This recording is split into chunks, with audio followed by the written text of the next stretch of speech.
дипломын салды. Қызық пен ырду-дырдуға толы күндер мезі қылатын қызды.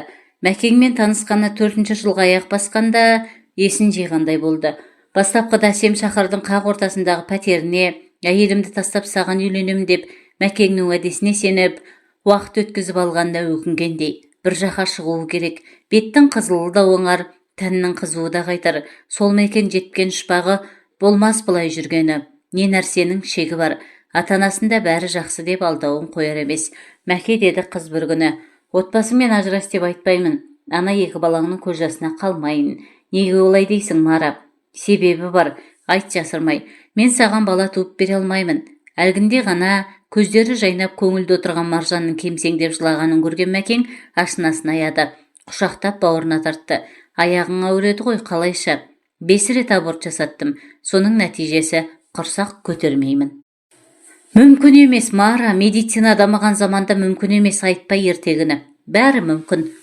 5 шараны жатырда өлтірдім. Ешкімге кінәртпаймын. Саған сенгеннен, әрі өзімнің де ақымақтығымнан айықпас дертке шалдықтым. Таусылма өйтіп, кеше оқыдым. Адам баласы жақсылықты да жаманшылықты да Алладан өзі сұрап тілеп алады екен. Абсурд, адамның қолынан келмейтіні кем. Біздің медиктер қауқарсыз болса, бар ғой ана шетел, айталық Израил, Германия, тағы басқалары. Оған шала бүлініп қайтесің. Сен айтқан шетелге мен де барармын, қаралармын, көтерермін бір ши көкпені. Осылай жөніңе келсеңші, зәремді ұшырдың ғой жаным. Жарайды, Мәке, тақырыпты ауыстырайық. Қарап отырсам уақыт өтіп барады. Даяшы болып жүре беремін бе осылай? Жалықтым әбден. Ақшасы көп, жұмысы мейлінше аз қызмет істегім келеді. Жұмыс дейсің бе? Так, жалақысы мол, жауапкершілік аз. Көптен ойымда жүреді. Айтуға ұялып едім. Былай кішкенен елеу, лас дейміз бе, харам дейміз бе? Ақша жүрген жерде адалдық болушы ма еді? Әуел айтсаңшы, келісу келіспеу, содан кейінгі шаруа. Жезөкшелер үйін ашып берейін. Вой, бизнес, крышаң қызыл жағалылар. Сенің миссияң жеңгетайлық. Түсіндің бе? Бірер жылдың ішінде Мәкең ашқан жезөкшелер мекені қылмыс әлеміне кеңінен таныла бастады.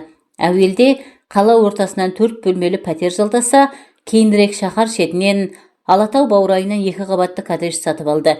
Жеңгетай Маржан келе-келе тәжірибе жинақтап, алдау арбаудың неше түрін меңгерді. Әуелде қыздар саудасымен айналысып, уақытының көбін соған жұмсайтын. 1,5 жыл бұрын диспетчерлік вакансия ашып, оған өзінің құрбысын отырғызды. Бұған дейін жолаушылар пойызында жол серік болып істеген пысық қыз барлық шаруаны тас түйін қылады. Маржанның міндеті екі үйдегі жағдайды бақылау және күнде таңертең ақша жинау. Басқа уақытта қолы бос, өзі би, өзі қожа. Тікелей бастығы қожайынмен 3 рет қана жолықты. Онда да мейрамхананың алакөлеңке оңаша бөлмесінде 40 жастардағы қасқабас жігіт ағасын көрген сәтте іш жиып қалды.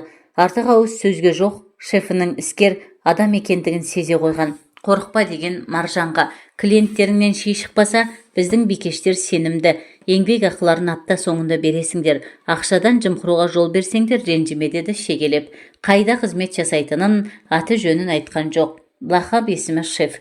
Саған бір кісі келеді. Сауалына ғана жауап бер. Бізге керек адам, тапсырысын орында, деді қоштасарда. Түсіндім, деді Жеңгетай. Ертеңінде шефі сырттай таныстырған жігітпен офисте жолықты. Клиенттерің риза ма, деді. Өзін Макс атаған қысық көз жігіт бірден сенге көшіп. Разы болмай, кейінгі бір айда контингентті жаңарттық. Қазіргілер жас қыздар. Нақтырақ айтқанда 18 бен 20 жас арасы. Ұзын саны 15. Әсілі қуыршақтарыңды көп ұстауға болмас. 6 айда ауыстырып отырғаның жөн. Жарайды.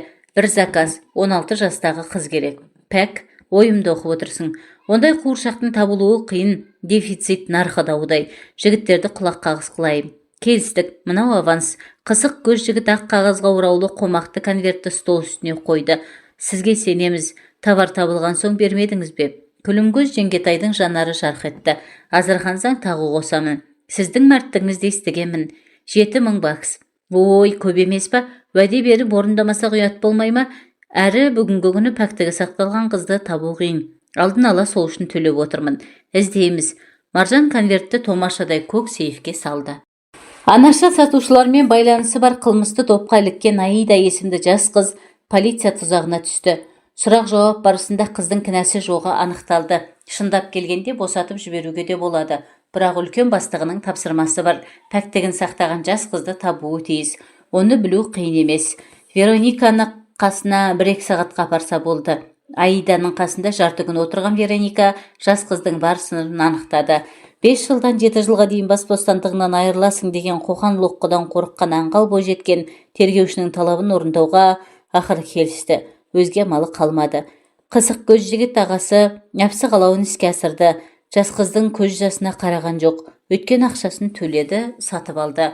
Еркек орнынан тұрып дәлізге сигарет шегуге шыққанда Аида халатын киіп балконға келді. Сүйген жігітіне қай бетімен қарайды. Өмір неге соншама күрделі?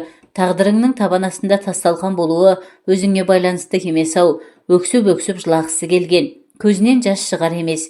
Кеуде түкпірінен ар ұят, жігер, намыс атты сезім бас көтерді. Аялап әлпештеп өсірген ата-анасы алдында жер болды. Ана кісінің өліп өшкен тұрпайы қимылы, үздіге айтқан жалған сөздері ойына оралып, жанары жасаурап, көздері қарауытты. Қорлық, өлім, қорлық. Жер басып жүрудің керегі бар ма енді? Аида деген дауыс естілді жатын бөлмеден. Қыз балконнан бірақ секірді. Одан кейінгісі бұлдыр. Есін ауруханада жиды. Не болған маған? Ауыр не бұл? Гипске салып тастаған ба? Ауыр төтенше жағдай аудандық ішкі істер бөліміне дабыл қақтырды. Жезөкшелер үйіне тықыр таяды. Жеңгетай Маржанға қауіп төнді. Шефі бұның 2 тәулік ішінде Алматыдан көзін жоғалтуын кесіп айтты. Автобус аялдамасынан түскен Маржан бас ауған жаққа кете барды. Бағыты беймәлім, санасы емес, аяқ алып келеді. Құдай-ау, мынау қай көше, қоғамдық көлікке отырмағалы қашан. Алматыға келген сонау жылдары ғана мінген. Кейін ғой бәрін ұмытты. Астында аппақ Мерседес, қысы жазы қара көзілдірігін шешпейтін, оққағары, әрі машина жүргізушісі. Вадимнің арқасында Алматының қай бұрышына, қай даңғылына бармады. Вадим сенімді серігі еді. Қойған сұраққа ғана жауап қайтаратын. Ол мұның қазіргі жағдайын біле ме екен? Шеф ешкімге жария етпес. Вадимге телефон шалса қазір-ақ жетіп келер. Оның қажеті қанша? Жасынан еркек шора, намыс қой, бір бетке өскен қыз ондай жастыққа бара қоймас. Әсте, одан да өліп кеткен оңай. 2 тәулік ішінде Алматыдан қараңды батыр. Түсі суық, ызбарлы, қасқа бас осылай деді. Оған да тықыр таяды. Ана қызды айтам, бейшара, ар ұят не теңі екен. Пәктігімнен айырылдым деп, өзін-өзі балконнан тастағаны ақымақтық. Нойшты әзірше тірі, жамбас сүйегі бытшыт дейді. Көрген жігіттер айтып келді. Жә, қайдағы бір шөп жерге қыз дуайымдап, ол өлмей тұрғанда табанымды тайдырайын. Миға жоқтан өзгенің келетіні қалай? Ойына жерлесі мұңлықтың түсе кеткені. Екеуі бір мектепте оқиды. Оның 3-4 жас үлкендігі бар. Басы істейтін жігіт. Институтта сырттай оқып, осында жұмыс жасайтын естіген. Сонау мектеп қабырғасындағы шақтан Маржанға өлердей ғашық. Өзі де көркем, қыр мұрын, қара торы. Бұл артынан жүгірген ұлдардың біріне де қараған жоқ кезінде. Сұлулығымен жігіт атаулының мысын басып, ынтықтырып тұратын жақсы білген қыз өз бағасын жақсы білетін. Қайдағы жайдағы иір-ғиыр оймен келе жатқан қызды көзі тас төбесіне шықты. Әлгінде ғана есіне алған мұңлық алдында тұрып, қуанған қыз жерлесін құшақтай алды. Мұңын жағып көз жасын көлдеткен Маржанды аяған мұңлық оны 1-ші Алматыдағы жатақханасына алып барды. Сол түні екеуі шаңырақ көтеруге шешім қабылдады. Сөйтіп ертеңінде пойызға отырып, жігіттің ауылына жүріп кетті. Басы бос, сыбай салтан қыз, көңілі құлаған өзіне ұнаған жігіттермен әсем шаһардың небір мейрамханаларында саурық сайран салып, ойнап күліп түн ортасына дейін болатын да, оның аяғы өз еркімен, өз қалауымен құмарын басуға жалғасатын. Жын ойнақпен ырду-дырдуға үйренген күлім көз келіншектің жалғыз күйеуге басыбайлы таңылуы, бір еркекпен ғана шектелуі мүлдем жалықтырды. 100 түтінге де жетіңкіремейтін ауылда кіммен сөйлескенің, кіммен жүріп тұрғаның алақандағы әжімдей абайғын. Келін болып түскеніне небәрі 7 ай болса да, сол аз ғана уақыт сауық құмар жанға сұмдық ұзақ көрінді. Құдай-ау, барса келмес арал сияқты ғой бұл ауылда елегізіп, үйге сыймайтын болды кейінгі кезде. Бұлан кездеспегенде қайтер едім. Күйеуінің досы Бұлан күндіз ойынан, түнде түсінен шығар емес. Көздері өткір, көркем жігітті әдегеннен ұнатып қалды. Ерте үйленіп, ата-анасына қарайлап ауылда қалыпты. Қатардағы шофер болғанымен көзі ашық, тарих, әдебиет, саяхат, жаһандану деймісіз, білмейтіні жоқ, интеллект, деді Маржан таңғалып. Мынандай талантпен жоғарғы білім алмай елде қалғаны обалақ. Күйеуім мынау деп көрсетуден ұялмайтын жігіттің сұлтаны.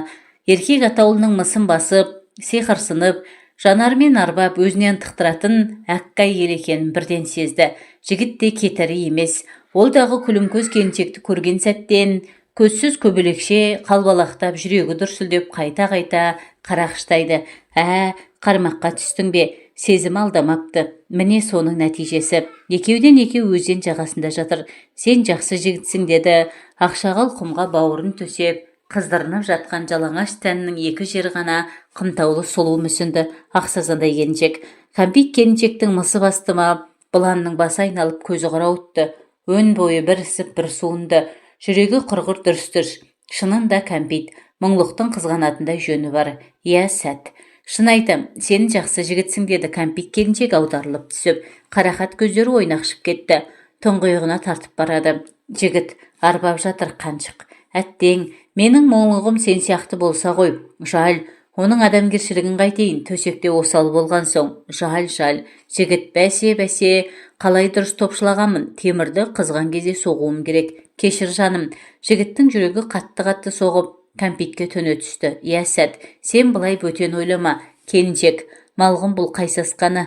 Мұңлық менің ескі досым. Аяймын оны, деді жігіт. Иә, аяймын. Әрі шынын айтсам, сен одан қызғанам. Келіншек, тфу, деревня.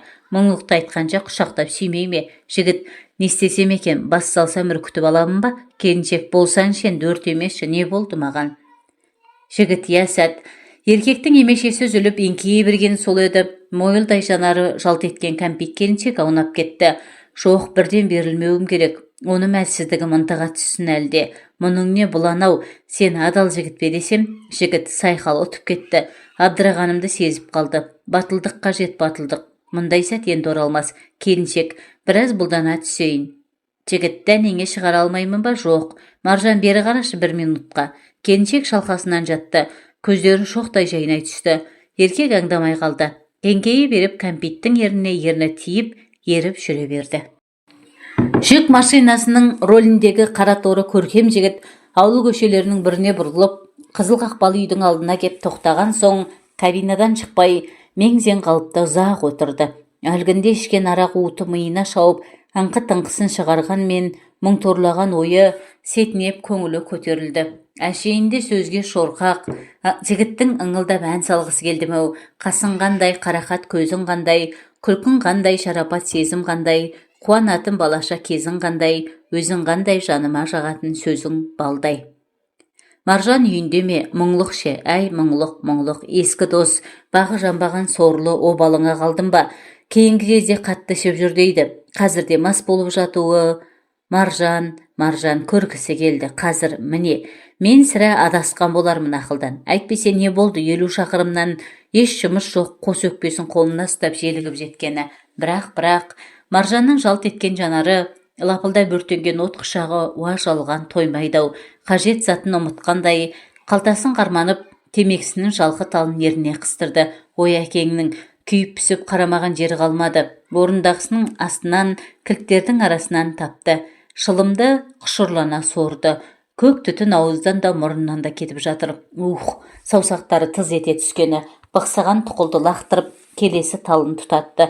Ашуға бой алдырып, шамшыл мінез танытып жүр біраздан. Оған не себеп? Қашан да күлімдеп жүретін, баз бір шайпау қатындар сияқты дауыс көтеруді білмейтін жан-жары несіп баланың жазығы жоқ қой.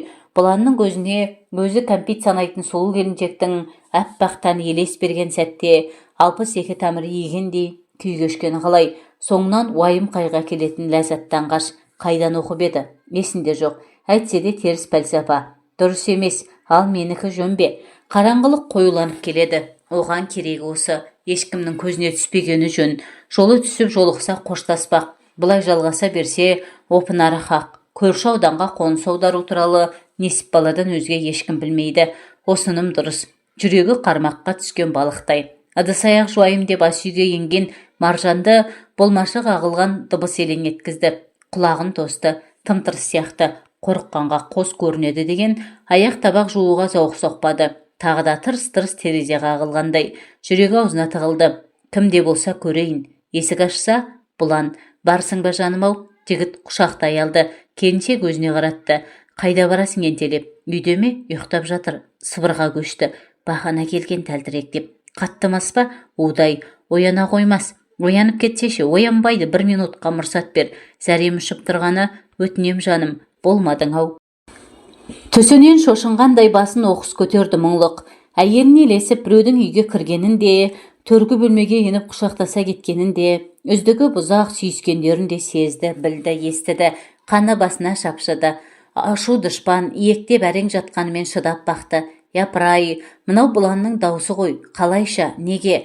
Жұрттың өсегі шын болды ма? Бүгінге шейін елемей келіп еді.